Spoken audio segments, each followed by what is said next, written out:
পালা পশুটা দিয়ে কোরবানি দেওয়া সর্বোত্তম, কিন্তু এটা মানুষ করবে না। ভাই আমি আবার গরু পালবো, কখন আমার সময় কোথায়, বাজারে আছে কিনে নিয়ে আসবো। আসেন, নিখুঁতভাবে আপনার বয়সটা চিন্তা করতে হবে। কোনো রকমের দাগ থাকতে পারবে না, ত্রুটি থাকতে পারবে না, সামান্য এটা কনসিডারেবল। যেমন গুতাগুতি করে শিঙের উপরের টোপটা ভাঙি গেছে, অসুবিধা নেই, গোড়া দিয়ে ভাঙলে সমস্যা আছে, লেজটা কাটলে সমস্যা আছে, পাটা খোড়াই কোড়াই আপনি আনছেন হাঁটতে হাঁটতে অসুস্থ, সেই কোরবানি যেখানে দেব ওখান পর্যন্ত হেঁটে যাইতে পারতে হবে।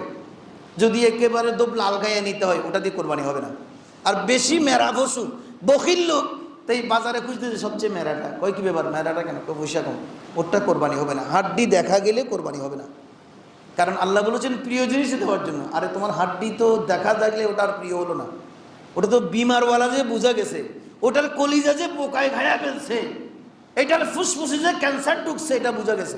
যেমন মানুষের মধ্যে যার ক্যান্সার হয় ও দূরে দূরে আর ধীরে ধীরে ধীরে ধীরে চুষে যায়, একদম শুকায় যায়। কি মানুষ কি হয়ে যায়, আল্লাহ তার চেহারা দেখে আমরা কাঁদি, কি মানুষ কি হয়ে গেছে।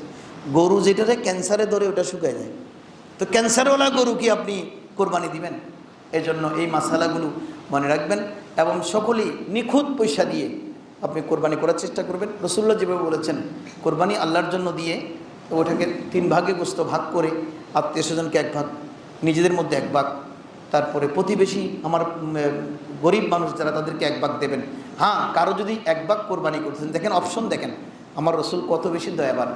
আমরা 1 ভাগ কোরবান করতেছি, কিন্তু আমার ঘরের মেম্বার হলো 10 জন, এখন 10 জনে খাবে না আমি বিলাবো?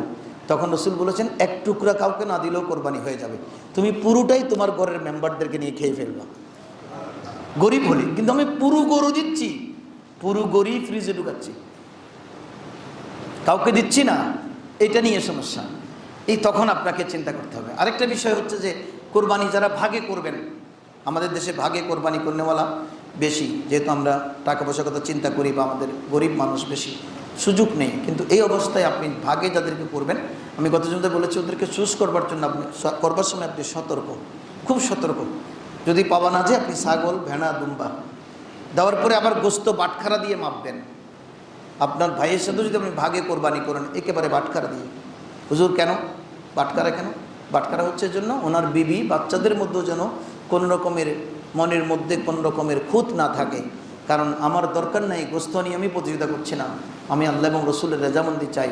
এভাবে কোরবানি দেওয়ার মাধ্যমে যখন আপনি এই আল্লাহ এবং রসুলের জন্য একটি পশু 1 বছর কবুল করাতে পারবেন, ওই পশুটি আপনার ফুল সেরাতের বাহন হয়ে যাবে। ওই পশুটির রক্ত জমিনে পড়বার আগে আপনার কোরবানি আল্লাহর দরবারে কবুল হবে, আপনার জীবনের তামাম গুনাহ মাফ হয়ে যাবে। আল্লাহ তাবারক ওয়া তাআলা আমাদেরকে সত্যি